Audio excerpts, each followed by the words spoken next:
1817 में सीताबड़ी के युद्ध के दौरान जो लूटा गया था, 207 साल बाद वो ऐतिहासिक तलवार आखिरकार भारत लौट आई है।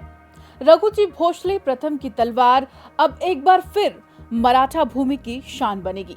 दरअसल महाराष्ट्र सरकार ने 29 अप्रैल को लंदन में हुई नीलामी में मराठा योद्धा रघुजी भोसले प्रथम की ऐतिहासिक तलवार को 47.15 लाख रुपए में वापस हासिल कर लिया। मुख्यमंत्री देवेंद्र फडणवीस ने खुद एक्स पर इसकी घोषणा करते हुए कहा, मराठा साम्राज्य का ऐतिहासिक खजाना अब घर लौट आया है। यह सिर्फ एक हथियार नहीं, मराठा गौरव की पहचान है। इस तलवार में यूरोपीय डिजाइन की एक धार है और 2 फुलर यानी खांचे हैं।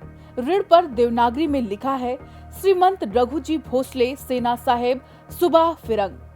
संभवतः यह तलवार छत्रपति शाह महाराज ने खुद उन्हें उपहार में दी थी, जब उन्हें सेना साहब सुबह की उपाधि दी गई थी।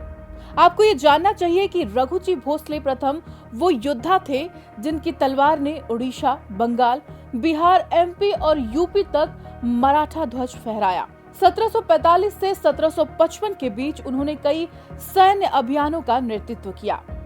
पुरी के श्री जगन्नाथ मंदिर को मुगलों से मुक्त कराकर उसकी सेवा व्यवस्था पुनः शुरू की, धर्मशालाएं बनवाई, अन्नदान शुरू कराया और मंदिरों की गरिमा बहाल की।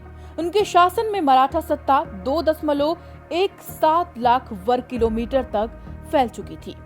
1817 में सीताबर्डी के युद्ध के बाद ईस्ट इंडिया कंपनी ने भोसले राज्य को हराया।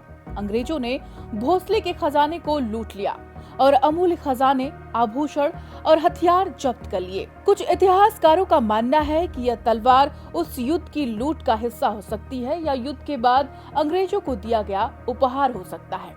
1817 में सीताबर्डी के युद्ध के दौरान जनरल सर अलेक्जेंडर कैंपबेल के नेतृत्व में ब्रिटिश ईस्ट इंडिया कंपनी ने नागपुर में भोसले पैलेस को आग लगा दी थी, जिसे पुणे के पेशवाओं के शनिवार बाड़ा से भी बड़ा कहा जाता है और यह 6 महीने तक चलता रहा। ये वही समय था जब महिदपुर की लड़ाई में होलकर हार गए थे।